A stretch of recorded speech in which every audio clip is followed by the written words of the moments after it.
नमस्कार बच्चों, Anne Frank वाला पार्ट जो है ये पेज नंबर 53 के ऊपर एक पैराग्राफ बचा है, इसको पूरा करके मैं जो आगे वाली पोएम है वो पढ़ाऊंगा आपको। देखो बच्चों क्या लिखा है। The class roared I had to laugh too though I. आगे देखो बच्चों नियरली की आगे वर्ब की थर्ड फॉर्म आ रही है ना, इसलिए इसको हेड पढ़ना पड़ेगा। और अगर नियरली के बाद में वर्ब की फर्स्ट फॉर्म आती तो मैं इसको क्या पढ़ता, तब मैं इसको वुड पढ़ता, वुड। ओके देखना आप, द क्लास रोवर्ड। देखो जो रोवर शब्द जो है इसका मीनिंग तो आप जानते हो, शेर जब दहाड़ता तो आप क्या बोलते हो, the line roars. The line roars का मतलब होता है शेर दहाड़ता है, लेकिन ये इसका मीनिंग दहाड़ना नहीं है, यह इसका मीनिंग है बच्चों अट्टहास करना। अट्टहास का मतलब होता है ठहाका लगा करके हंसना। क्या हुआ, द क्लास रोवर्ड यानी पूरी कक्षा ने अट्टहास किया। अट्टहास नहीं, अट्टहास। पूरी कक्षा ने अट्टहास किया का मतलब ये हुआ कि पूरी कक्षा ने ठहाका लगाया। I had to laugh too, मुझे भी ऐसी आ गई है। I had to laugh too, TOO यानी भी, I had to laugh too यानी मुझे भी ऐसी आ गई। Though I had nearly exhausted my ingenuity on the topic of chatterboxes. हालांकि बातूनी विषय के ऊपर मेरी जो प्रतिभा है, इंजेन्यूनिटी का मतलब टैलेंट होता है। दो I had nearly exhausted, though I had nearly finished my talent on the topic chatterboxes, यानी चैटरबॉक्सेस नाम का जो टॉपिक है, इस टॉपिक के ऊपर या इस विषय के ऊपर आना कि मैं अपनी जितनी भी प्रतिभा थी, जितने भी मेरे पास तर्क थे, उन सब का प्रयोग में कर चुकी थी। और अब अपने तर्कों का खजाना बिल्कुल खाली हो गया था, अपने तर्कों का खजाना बिल्कुल खाली हो गया। देखना, द क्लास रोवर्ड, पूरी कक्षा ने अट्टहास किया। I had to laugh too, मुझे भी ऐसी आ गई। Though I had nearly exhausted my ingenuity on the topic of chatterboxes, हालांकि चैटरबॉक्सेस या बातूनी विषय के ऊपर मैं लगभग अपने टैलेंट या अपनी प्रतिभा को समाप्त कर चुकी थी। It was time to come up with something else, अब कुछ और करने का समय था। इट वॉज टाइम, अब समय था। To come up, come up का मतलब बताया मैंने, फतह करके निकलना, किसी परेशानी से उभरना। To come up with something else, something else का मतलब कुछ नया, कुछ अन्य। अब कुछ और करने का, अब कुछ अन्य करने का समय था। समथिंग ओरिजिनल, अब तो कुछ fundamental, something fundamental, something basic, अब तो कुछ बेसिक, कुछ आधारभूत, कुछ मौलिक करने का समय था। अब तो कुछ मौलिक करने का समय था। माई फ्रेंड सैन, मेरी सहेली जिनका नाम सैन है, and my friend San who is good at poetry, जो काव्य लेखन में बड़ी अच्छी है। गुड एट, बैड एट, कई बार बताया बच्चों। somebody may be good at, I am good at mathematics, मैं गणित में तो होशियार हूं, but I am bad at English, परंतु मैं अंग्रेजी में बैड हूं। गुड एट होता है, बैड एट होता है, परंतु इंटेलिजेंट एट नहीं होता। He is intelligent in English, वो अंग्रेजी में होशियार है। He is intelligent, intelligent in, weak in होता है, intelligent in, weak in, proficient in, sufficient in. Proficient का मतलब भी दक्ष होता है, somebody is proficient in Hindi, कोई आदमी है जो हिंदी के अंदर बड़ा प्रोफिशिएंट है, तो प्रोफिशिएंट इन होता है। डेफिशिएंट, डेफिशिएंट का मतलब होता है दिस डाइट डेफिशिएंट्स इन विटामिन्स, ये जो डाइट है इसके अंदर विटामिन की कमी है, इस डाइट के अंदर विटामिन की कमी है, समझे आप। डेफिशिएंट इन होता है, सफिशिएंट इन होता है, ठीक है, डेफिशिएंट इन होता है, प्रोफिशिएंट इन होता है, ओके, इंटेलिजेंट इन होता है, वीक इन होता है, लेकिन बच्चों गुड इन नहीं होता, गुड एट होता है, बैड एट होता है। आइए बढ़ाना, who is good at poetry, जो पोएट्री में अच्छी है। पोएट्री शब्द को अंडरलाइन कीजिए बच्चों, और ये बात हमेशा याद रखो कि पोएट्री का कभी बहुवचन नहीं बनता। पोएट्री पोएट्रीज नहीं होता है। इस तरीके से नहीं कह सकते आप कि Rabindranath Tagore road many poetries, Rabindranath Tagore ने बहुत सारी पोएट्रीज लिखी है, गलत है। अच्छा सही सेंटेंस क्या होगा, Rabindranath Tagore road many poems. Poem का तो बहुवचन बनता है, लेकिन पोएट्री तो एब्स्ट्रैक्ट नाउन है, भाववाचक संज्ञा है, और इसका प्लूरल बनाना व्याकरण की दृष्टि से गलत माना जाता है। ओके देखना, ये my friend San who is good at poetry, मेरी सहेली सैन जो काव्य लेखन में बड़ी होशियार है, तेज तर्रार है। She offered to help me write the essay from beginning to end in verse, उसने उस निबंध को मुझे आद्योपांत, आद्योपांत का मतलब होता है बच्चों शुरू से लेकर अंत तक, उस लड़की ने, सैन नाम की लड़की ने मुझसे वह पूरा निबंध आद्योपांत, वर्ष का मतलब होता है छंदों में लिखने का, छंदों में लिखने की पेशकश की। उस लड़की ने मुझसे पेशकश की, उसने मुझे प्रस्ताव किया कि she would help me write the essay, she would help me write the essay from beginning to the end, from beginning to the end in verse. In verse का मतलब क्या बताया, तुकांत शैली में। उस लड़की ने आकर के मुझे ऑफर किया कि वह क्या कर सकती थी, कि वह उस कविता को आद्योपांत तुकांत शैली में लिखने में मेरी सहायता कर सकती थी। और जैसे ही मैंने ये बात सुनी, I jumped for joy. I jumped for joy का मतलब मैं खुशी से झूम उठी। आई स्वेड, एक वर्ड है बच्चों, SWAY, देखो SWAY, SWAY, स्वे शब्द जो होता है बच्चों, स्वे, इसका मीनिंग होता है झूमना। क्या मतलब होता है इसका? झूमना, खुशी से झूम उठना। I swayed for joy, I swayed for joy का मतलब ये हुआ कि मैं खुशी से झूम उठी। मैं क्या हुआ? मैं खुशी से झूम उठी। आई जंप्ड फॉर जॉय, मैं खुशी से झूम उठी। जैसे उस लड़की ने मुझे ऑफर किया that she would help me to write, she would help me to write, नहीं, she would help me write. ये भी एक खास बात है बच्चों, देखो ये हेल्प है ना, हेल्प मी, यहां पर टू राइट का प्रयोग नहीं होगा। हेल्प एक ऐसी वर्ब है बच्चों कि इसके बाद जब आप दूसरी वर्ब का प्रयोग करोगे तो उसके पहले आपको टू नहीं लगाना पड़ेगा, बल्कि उसको बेयर इन्फिनेटिव में लिखना पड़ेगा। एक वर्ब, दूसरी वर्ब बताता हूं, सा क्या होती है बच्चों? जैसे सी सा होती है। I saw her start the car, I saw her to start the car गलत है, I saw her start the car. इसके ठीक बाद में जो उसी तरीके से एक वर्ब होती है बच्चों, वॉच। इस वॉच की खास बात क्या होती है? देखो, आई वॉच्ड हिम कम, मैंने उसे आते हुए देखा। आई वॉच्ड हिम कमिंग नहीं, I watched him to come नहीं, I watched him come. Watch के बाद में दूसरी वर्ब जो आएगी बच्चों एक्टिव वॉइस में, वो बेयर इन्फिनिटिव में होगी। सी सा, सीन, इनके बाद भी यही स्थिति है और इसके बाद भी यही स्थिति है। तो she offered me to help write the poem from beginning to the end in verse. उस लड़की ने उस कविता को शुरू से लेके अंत तक माने आद्योपांत मुझसे छंदों में लिखने की पेशकश की। And this was a very good proposal for me, और ये बड़ा अच्छा प्रपोजल था मेरे लिए। And that's why I jumped for Joy, और यही कारण था कि मैं खुशी के मारे उछल पड़ी। Mr Keesing was trying to play joke on me, श्रीमान कीसिंग तो मेरी मजाक उड़ाना चाह रहे थे। मिस्टर कीसिंग वाज ट्राइंग यानी कोशिश कर रहे थे, मिस्टर कीसिंग वाज ट्राइंग, श्रीमान कीसिंग कोशिश कर रहे थे। किस बात की कोशिश कर रहे थे? To play joke on me, अर्थात वो मेरी मजाक उड़ाना चाह रहे थे। विद दिस रिडिक्यूलस सब्जेक्ट, इस हास्यास्पद विषय के साथ। हास्यास्पद, देखो क्या शब्द बोला मैंने, रिडिक्यूलस। ये जो शब्द है बच्चों, इसको हिंदी में आप कहते हो हास्य प्लस आस्पद। ये जो आस्पद शब्द है इसका मीनिंग हिंदी में निकट होता है। ठीक है बच्चों, निकट। तो मैंने बोला हास्य प्लस आस्पद, हास्यास्पद। मैंने बोला प्रेरणा प्लस आस्पद, प्रेरणास्पद, प्रेरणा के निकट। मैंने कहा स्नेह प्लस आस्पद, स्नेहास्पद। मैंने कहा कि गौरव प्लस आस्पद, गौरवास्पद। तो बात समझ में आ गई है? हास्यास्पद होता है, घृणास्पद होता है, जिसे घृणा की जाए वो घृणास्पद होता है। बात समझ में आ रही है? तो देखना आप, अंग्रेजी में बोलते हैं इसको वर्दी। वर्दी का मतलब होता है, जैसे मैंने आपको कहा worth, this book is worth reading, ये किताब पढ़ने के लायक है, ये किताब पढ़ने के लायक है। मैंने कहा कि ये रचना घृणास्पद है, तो वर्थ हेटिंग होता है, वो वर्थ हेटिंग। ओके, देखना आप क्या लिखा है ये। Mr Keesing was trying to play joke on me with this ridiculous subject, श्रीमान कीसिंग इस हास्यास्पद विषय के साथ मेरी मजाक उड़ाना चाह रहे थे। बट का मतलब अंडरलाइन कर लो बच्चों, बट एक एडवर्सेटिव कंजंक्शन है। एडवर्सेटिव का मतलब होता है प्रतिकूल वाक्यों को जोड़ता है, ये उल्टे अर्थ बोध करवाने वाले सेंटेंसेस को कनेक्ट करता है। जैसे somebody is rich, कोई आदमी बहुत धनवान है, but he is not proud, परंतु वो घमंडी नहीं है। But he is not proud क्योंकि अमीर आदमी है, बहुत अमीर आदमी है, तो उसमें थोड़ा बहुत घमंड होना स्वाभाविक है, परंतु इसमें यह बताया गया है कि वो आदमी बहुत धनवान है, लेकिन उल्टा गुण यह है कि फिर भी उसमें कोई घमंड नहीं है, वो बड़ा शरीफ है। तो बट क्या करता है? बट बच्चों हमेशा दो एडवर्स सेंटेंसेस या क्लाउजेज को जोड़ता है, इसलिए इसको एडवर्सेटिव कंजंक्शन कहते हैं। इसलिए इसको एडवर्सेटिव कंजंक्शन कहते हैं। देखना आप, बट आगे देखो बच्चों क्या आ रहा है, आई के बाद में हेड आ रहा है। अब हेड आता है तो बच्चों यहां मैक नहीं मेड होता, इसलिए मुझे इसको वुड मानना पड़ेगा। तो क्या मानना पड़ेगा? मुझे इसको वुड मानना पड़ेगा, but I would make sure, परंतु मैं इस बात को सुनिश्चित कर दूंगी that joke was on him, कि वो जो जोक था, वो जो मजाक वो उनके लिए, मेरे लिए नहीं।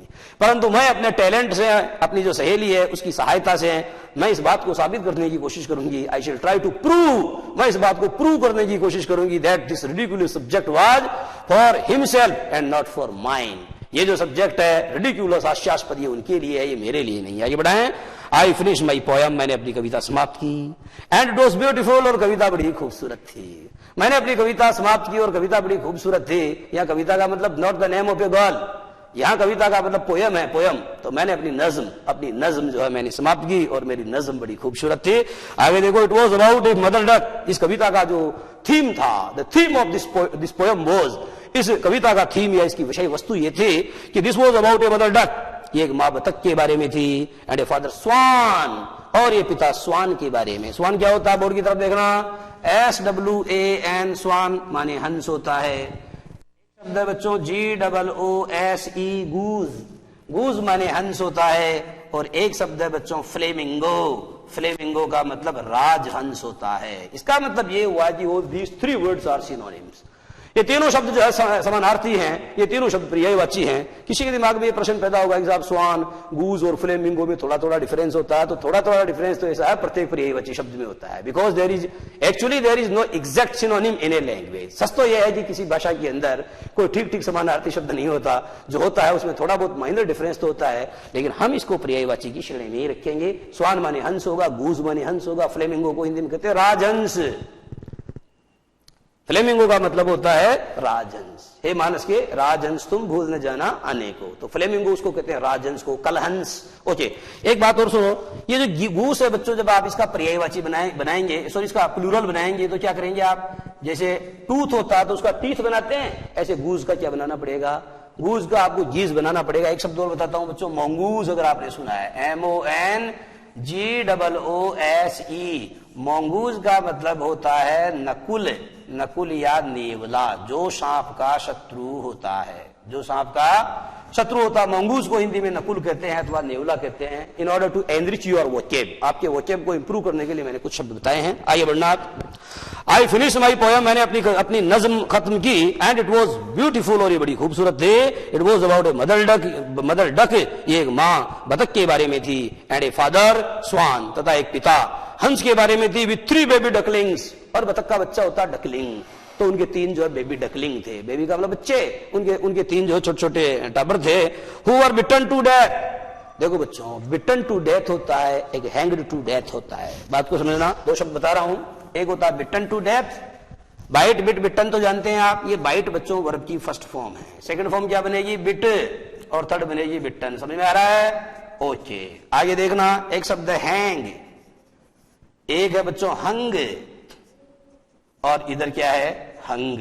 ओके, एक शब्द है बच्चों हैंग, एक है हैंग्ड, और एक है हैंग। देखो आपको डिफरेंस समझा देता हूं मैं, यहां से मैं आपके 2 शब्द निकाल रहा हूं, एक तो बिटन टू डेथ, एक शब्द है बच्चों हैंग्ड टू डेथ। समझ गए? इसका मतलब ये हुआ, बाइट बिट बिटन, इसका मीनिंग काटना होता है, बिटन टू डेथ का मतलब होता है बच्चों काट काट करके, चौंच मार मार करके, उनको तब तक चौंच मारी उन बच्चों की जब तक कि उनकी जान नहीं चली गई। यानी चौंच मार मार के किसी को जान से खत्म कर देना, चौंच मार मार के किसी को जान से खत्म कर देना, किसी को मार डालना, ये बिटन टू डेथ होता है। और हैंग्ड टू डेथ का मतलब किसी व्यक्ति को सूली पर चढ़ा दो और तब तक उसको लटकाए रखो, हैंग मैन लटकाना होता है, उस किसी व्यक्ति को सूली के ऊपर तब तक लटकाए रखो जब तक कि उसका प्राणांत नहीं हो जाता, जब तक कि उसका देहांत नहीं हो जाता। अच्छा देखो आप, ये तो समझ में आ गया प्राणांत। अच्छा ये बच्चों, ये जो हैंग है, इसका मीनिंग लटकाना होता है, जैसे आप कपड़े लटकाते हो तो उसकी सेकंड फॉर्म होती है हैंग, हंग, हंग। लेकिन ये जो दूसरा हैंग है बच्चों, इसका मीनिंग लटकाना नहीं अपितु फांसी पर लटकाना होता है, क्रूसीफाई बोलते हैं। दूसरा वर्ड है इसके लिए मेरे पास में, CRUCIFY। क्रूसीफाई का मतलब किसी को सूली पर चढ़ा देना। आपको पता है लॉर्ड जीसस क्रिस्ट, भगवान ईसा मसीह जो थे, उनको सत्य के लिए फांसी पर, उनको फांसी के ऊपर चढ़ा दिया गया था, उनको सूली पर चढ़ा दिया गया था। आपने सुना होगा सुकरात नाम का एक जो दार्शनिक था, उसको लोगों ने तब तक पत्थर मारा जब तक कि उसका प्राणांत नहीं हो गया। यानी सुकरात को पत्थर मार मार के मार दिया गया, और किसी को हम सूली के ऊपर लटका करके उसका प्राणांत कर देते हैं। और यहां पर कहानी दूसरी है कि चौंच से उन बच्चों को तब तक मारा गया जब तक कि उनका क्या नहीं हो गया, जब तक कि उनका तिया पाचा अर्थात उनका जो पूरा क्या बोलते हैं, उनका प्राणांत नहीं हो गया। आगे देखना क्या लिखा है, and the father swan with 3 baby ducklings, इनके 3 बेबी डकलिंग्स थे, हु वर, ये हु बच्चों डकलिंग्स के लिए आया है। वैसे आपको पता होना चाहिए कि हु का प्रयोग तो मनुष्य के लिए किया जाता है तथा जानवरों और निर्जीव वस्तुओं तथा जानवरों के लिए तो विच का प्रयोग किया जाता है। लेकिन क्या होता है, कभी कभी जब हम किसी को पर्सनिफाई कर देते हैं, मानवीकरण कर देते हैं, तो ऐसी स्थिति में क्या होता है, निर्जीव के लिए भी या जानवर के लिए भी आप किसका प्रयोग कर सकते हैं, हु का प्रयोग कर सकते हैं। वैसे ऐसा होता नहीं है, ठीक है। जनरली जैसे मैंने आपको कहा, the Janata Express which arrives here at 9 PM is late today, या मैंने विच बोला है या मैंने हु नहीं बोला है। उसी तरीके से मैंने कहा Yuri Gagarin was the first person which went into space, ये विच गलत है, विच नहीं आएगा, हु आएगा। मनुष्य के लिए वो आता है। निर्जीव वस्तु तथा जानवरों के लिए क्या आता है? निर्जीव। Yesterday I saw a snake which was very poisonous, कल मैंने एक सांप देखा जो बहुत जहरीला था। यहां हु का प्रयोग नहीं होगा, परंतु यहां हु का हो रहा है। ठीक है, ये थोड़ा विशेष प्रयोग है, समझे आप। Baby ducklings who were bitten to death, जिनको चोंच मार मार के मार दिया गया बाय द फादर, स्वयं पिता के द्वारा। देखो ऐसा बाप जो अपने बेटे को क्या करता है, अपने बच्चों को चोंच से मार मार के उनका प्राणांत कर देता, बिकॉज। और उन बच्चों का अपराध क्या था? उन बच्चों का एक बहुत बड़ा अपराध था, वो बच्चे बहुत ज्यादा क्वैक करते थे। देखो क्या लिखा है, because they quack too much, क्योंकि वे बहुत ज्यादा क्वैक करते थे। क्वैक का मतलब था कांका की ध्वनि जो निकालते हैं, वो ध्वनि जो ज्यादा ही निकालते, ज्यादा ही के करते थे। तो केवल इस अपराध के कारण पिता के द्वारा उन बच्चों को चोंच से क्या कर दिया गया? पिता के द्वारा उन बच्चों को चोंच मार मार के अपने ही बच्चों को मार दिया गया। ठीक है बच्चों, तो आप समझें। आगे क्या लिखा है, लकीली सौभाग्य से Mrs Keesing took the joke, Mr kissing took the joke the right way. देखो, to take something otherwise, to take something otherwise का मतलब किसी चीज का बुरा मान जाना। मैंने आपको कहा कि ऐसी बात है वैसी बात है, हालांकि मेरा इरादा तो आप लोगों की भावना को ठेस पहुंचाना नहीं था, परंतु you took my comments otherwise, परंतु आपने मेरे कमेंट्स को अदरवाइज लिया, आपने मेरी बात को अन्यथा लिया, दूसरे मायने में लिया। तो यही समझाया गया है, लकीली सौभाग्य से mister kissing took the joke the right way, सौभाग्य से श्रीमान किसिंग ने उस जॉक को या उस मजाक को क्या लिया? सही परिप्रेक्ष्य में लिया, अर्थात सही मायने में उसका अर्थ लिया। उन्होंने इसका बिल्कुल बुरा नहीं माना, ही डिडंट माइंड इट, उसने इसका बुरा नहीं माना। He read the poem to the class, उसने कविता को पढ़कर के कक्षा में सुनाया। रेड का मतलब होता है बच्चों, he recited the poem to the class, उसने कविता को पढ़कर के कक्षा के सामने सुनाया। एडिंग हिज ओन कमेंट्स, कविता के अंदर उसने अपने स्वयं की टिप्पणियां जोड़ी। And to several other classes as well, तथा कुछ अन्य कक्षाओं में भी, एज वेल माने टू, कुछ अन्य कक्षाओं में भी जाकर के उसने कविता को सुनाया। Since then I have been allowed to talk and haven't been assigned any extra homework, और उसके बाद क्या हुआ कि मुझे कक्षा में बातचीत करने की परमिशन मिल गई, तथा मुझे इस अपराध के लिए एक्स्ट्रा या अतिरिक्त गृह कार्य कभी नहीं दिया गया। ऑन द कंट्रारी, इसके विपरीत mister Kissing is always making jokes these days, इसके विपरीत श्रीमान किसिंग क्या कर रहे हैं? आजकल जॉक कर रहे हैं, अर्थात कक्षा में बीच बीच में श्रीमान किसिंग भी मजाक करने लगे हैं। ओके बच्चों, इसके बाद लेंगे हम 2 मिनट का ब्रेक।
बच्चों वो जो पीछे वाला पार्ट है वो तो समाप्त हो गया है, the lesson has been ended, और अब ये जो अपनी जो आगे वाला चैप्टर है इसमें पोयम है बच्चों अमांडा।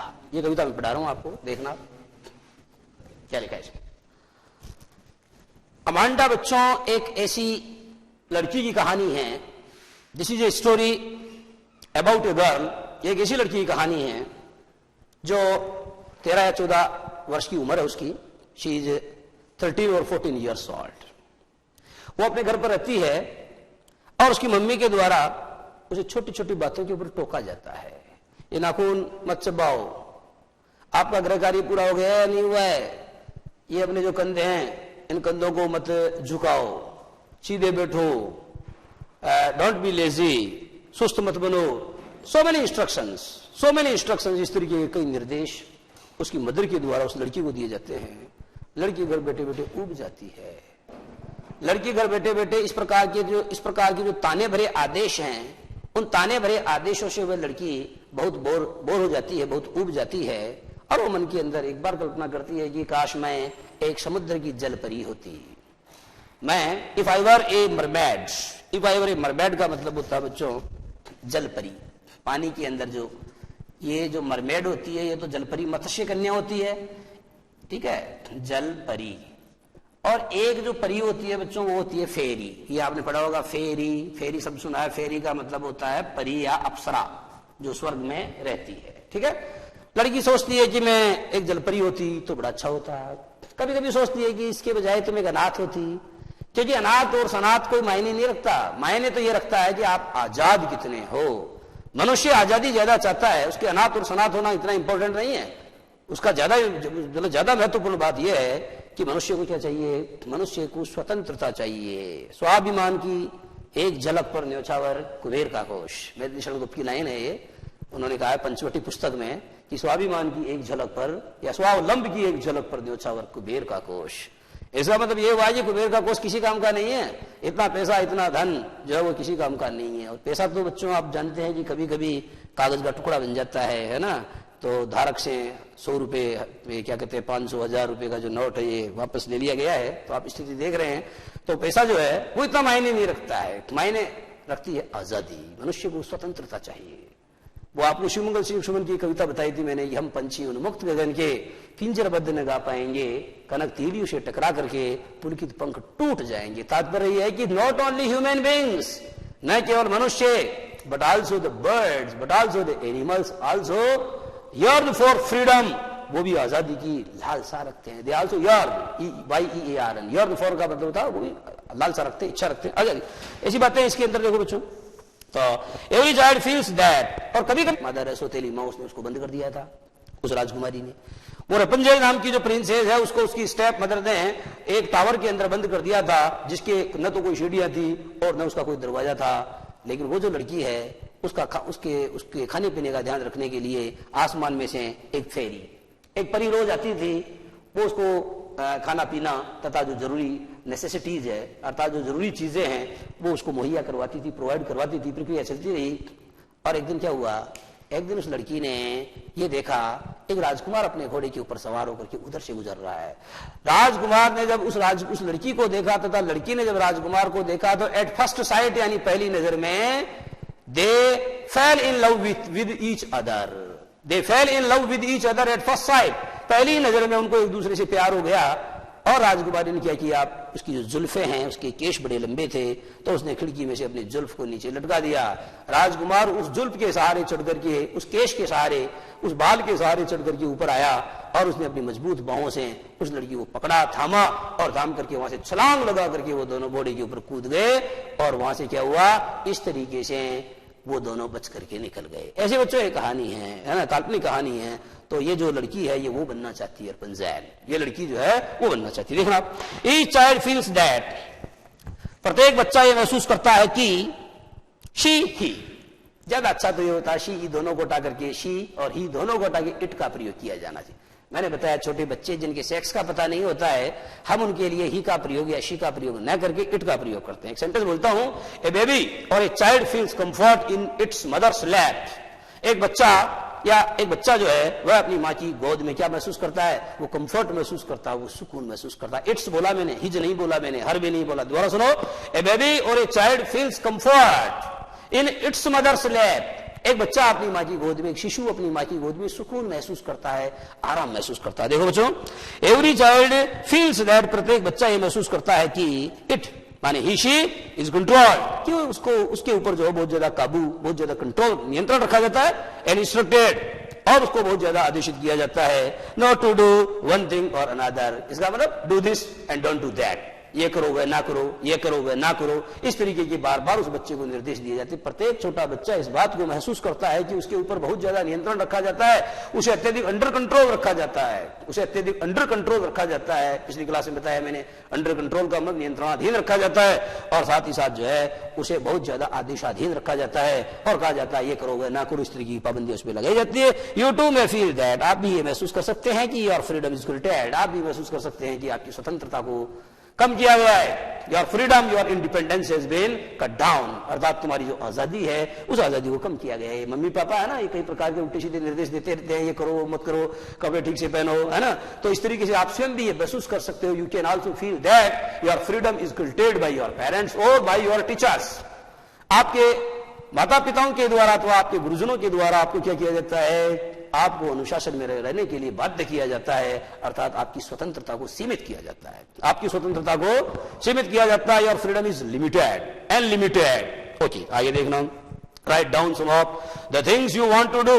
अपनी कॉपी में कुछ ऐसी चीजें लिखो जो आप करना चाहते हो परंतु घर वाले करने के लिए आपको अनुमति नहीं देते हैं। Write down some things, some of the things, कुछ बातें जो अपनी नोटबुक में लिखो that you want to do, जो कि आप करना चाहते हो, बट योर पेरेंट्स और elders do not allow you to, परंतु आपके माता पिता या आपके बुजुर्ग, एल्डर्स का मतलब बड़ा भाई हो सकता है, एल्डर्स समझे, जो आपके जो एल्डरली पर्सन है, आपके गुरुजन हो सकते हैं, they don't allow you to do that, वो आपको ऐसा करने के लिए क्या नहीं करते हैं? वो आपको ऐसा करने के लिए स्वीकृत नहीं करते हैं, आपको स्वीकृति नहीं देते हैं। ऐसी कौन कौन सी चीजें हैं जिनको आपको अपनी नोटबुक में लिखना चाहिए? To read the poem aloud, कविता को जोर से पढ़ने के लिए फॉर्म पेयर्स, अपनी कक्षा में जोड़े बनाइए, ईच रीडिंग अल्टरनेट स्टेंजाज, और प्रत्येक जोड़ा क्या करेगा? एक स्टेंजा छोड़ करके, एक पद्यांश छोड़ करके दूसरा पद्यांश पढ़ेगा। You are in for a surprise, ये आपके लिए आश्चर्य है। You are in for a surprise, it is a wonder for you, it is a surprise for you. Now come to the poem.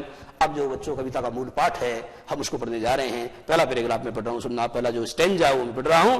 Don't bite your nails Amanda, Amanda please don't bite, you are ordered, you are instructed not to bite your nails. Mummy बेटी से कहती है कि Amanda ऐसा करो, ये तुम्हारी जो नाखून है ना इनको चबाना छोड़ो। स्टॉप बाइटिंग योर नेल्स, अपने जो नेल्स हैं, नाखून हैं, इन नाखूनों को चबाना क्या कर दो? अपने नाखूनों को चबाना बंद करो। Don't hunch your shoulders Amanda, Amanda अपने जो कंधे हैं इनको मत झुकाओ।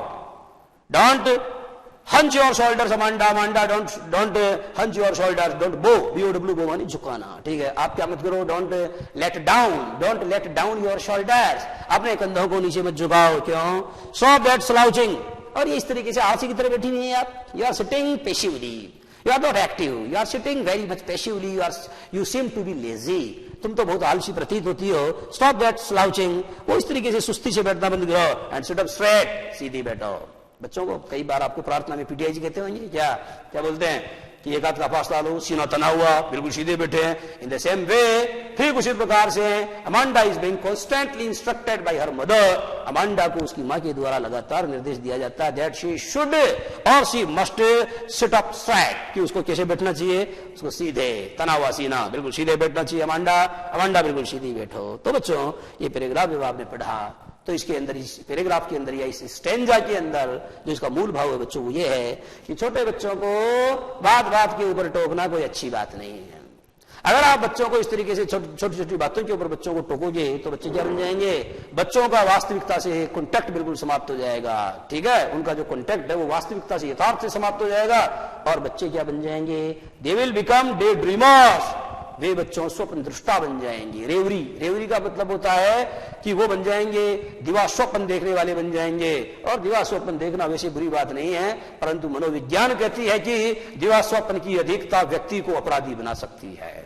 दिवा स्वप्न की अधिकता व्यक्ति को अपराधी बना सकती है, और जो माता पिता अपने बच्चों के ऊपर इतना ज्यादा कंट्रोल रखते हैं, इतना ज्यादा नियंत्रण रखते हैं, तो बच्चे क्या होते हैं, धीरे धीरे they are disconnected with the reality of the life. वो जीवन की वास्तविकता या जीवन का यथार्थ है उससे डिस्कनेक्ट हो जाते हैं, और क्या बन जाते हैं, वो डे ड्रीमर्स बन जाते हैं, they become day dreamers. Okay बच्चों आगे देखो, ये बच्चों जो ब्रैकेट में मामला चालू हुआ है, इसका मतलब ये समझना कि लड़की बोल नहीं रही है, मम्मी बोल रही है, लड़की मन ही मन में सोच रही है। Inner thoughts of the girl are reflected in this stanza. इसीलिए बच्चों पर ये जो कोष्टक लगाया गया है, बात को समझना।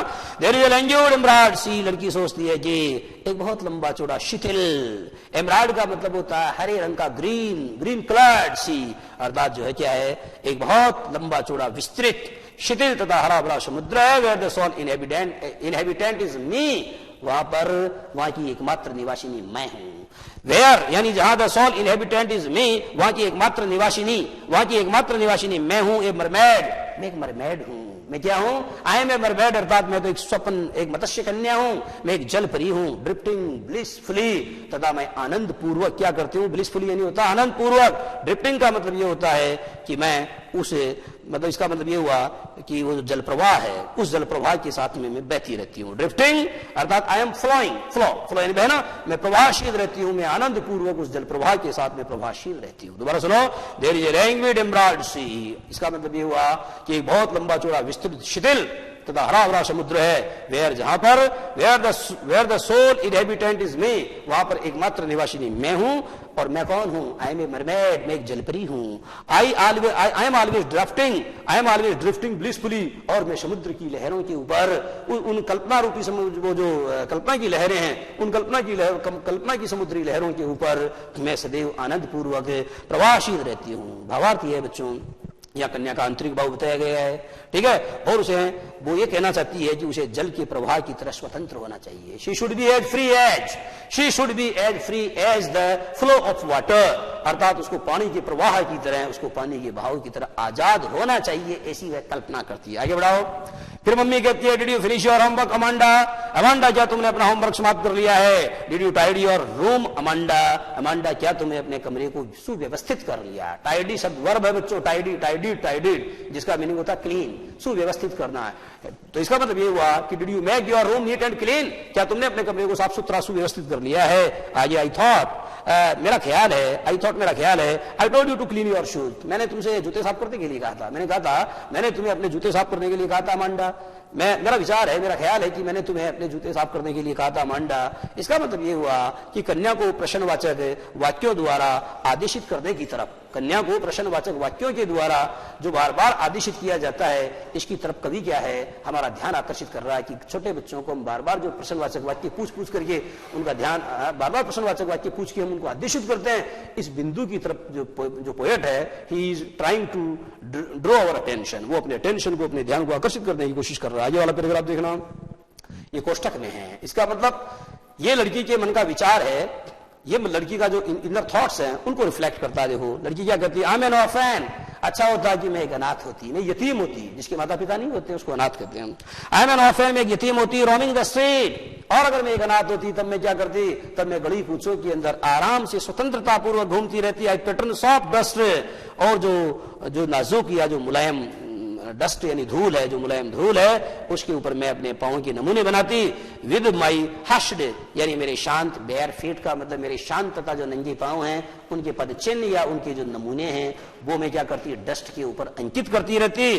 The silence is golden, silence का मतलब सन्नाटा तो सुनहरा है। द साइलेंस इज गोल्डन का मतलब ये होता है कि वो सन्नाटा है वो स्वर्ण निर्मित है, अर्थात वो सोने के समान है। The freedom is sweet, freedom is sweet का मतलब ये हुआ आजादी बड़ी मधुर है, आजादी बड़ी मधुर है। इस पैराग्राफ के अंदर जो बात समझाई गई है बच्चों वो ये है, दोबारा सुनो एक बार। I am an orphan roaming the street, I pattern of dust with my hushed bare feet, काश में एक अनाथ होती, मैं एक यतीम होती तो मम्मी के द्वारा इस तरीके से जो बार बार मुझे आदेशित किया जाता है, मेरी स्वतंत्रता को सीमित करने का प्रयास किया जाता है, तब ऐसा नहीं होता और तब मैं आराम से नंगे पाऊं, ये जूते पहने या नहीं पहने, इस तरीके के निर्देश मुझे नहीं मिलते और मैं आराम से नंगे पाऊं अपने जो पांव हैं उनका मिट्टी के ऊपर उनके पदचिन्ह अंकित करती, अपने जो पदचिन्ह उनको प्रिंट करती हुई जो मैं आराम से निकलती। आगे लड़की कहती है द साइलेंस इज गोल्डन, माने सन्नाटा या चुप्पी जो है ये कैसा है, ये गोल्डन है। गोल्डन का मतलब ये सोने से निर्मित है, फ्रीडम इज स्वीट, लेकिन आजादी बड़ी मधुर है। भावार्थ ये बच्चों अनाथ या सनात होने से ज्यादा महत्वपूर्ण है आजादी।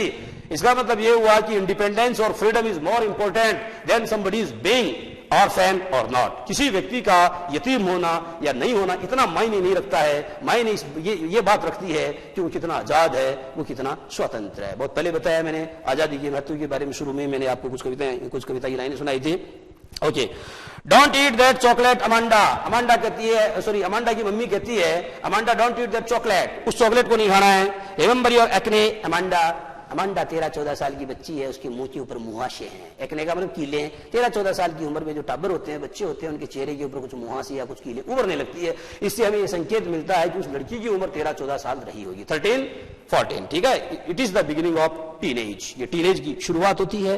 Don't eat that chocolate Amanda, Amanda उस चॉकलेट को मत खाओ। Remember your acne Amanda, Amanda अपने जो मुहासे हैं उनको याद रखो, उनका ध्यान रखो।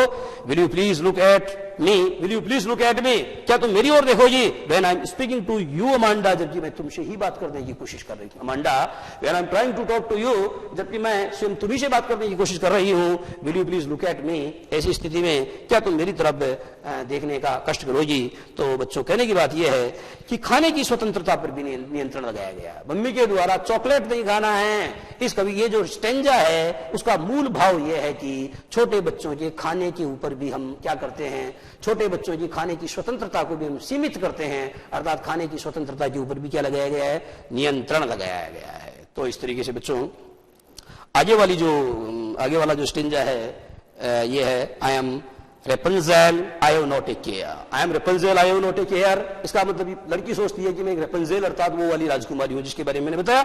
आई हैव नॉट ए केयर, मुझे कोई चिंता नहीं है। Life in a tower is tranquil and rare, वो ये कहती है कि टावर के अंदर जो जिंदगी होती है वो बड़ी शांतता दुर्लभ होती है। I will certainly never let down my bright hair, परंतु मैं किसी राजकुमार के लिए अपनी जुल्फों को नीचे तो नहीं गिराऊंगी। जैसे उस लड़की ने, उस राजकुमारी ने अपनी जुल्फों को नीचे गिराया और जुल्फ को पकड़ करके उसके सारे राजकुमार ऊपर चढ़ा तथा लड़की को अपहरण करके या लड़की को अपने साथ लेकर के चला गया, ठीक है। तो ये कहती है कि मैं टावर में रहूंगी लेकिन मैं अपनी जो सुनहरी जुल्फे हैं उनको कभी भी जो है नीचे नहीं गिराऊंगी। Stop that sulking at once Amanda. फिर मम्मी कहती है कि इस तरीके से कुड़ना उड़ना बंद करो Amanda. You are always so moody Amanda, Amanda तुम हमेशा बहुत मूडी बनी रहती हो। Anybody would think that I nagged at you Amanda, कोई भी अन्य आदमी ये सोचेगा कि I always censure you. I always censure you का मतलब ये होता है कि मैं हमेशा तुम्हारे अंदर गलतियां निकालती रहती हूं। दोषान वेषण, दोषान वेषण। इस तरीके से बच्चों आपने देखा कि आपकी ये पोएम भी जो है समाप्त हो गई है। इन नेक्स्ट क्लास, आगे वाली कक्षा में I will teach you the topic of grammar tense. Okay.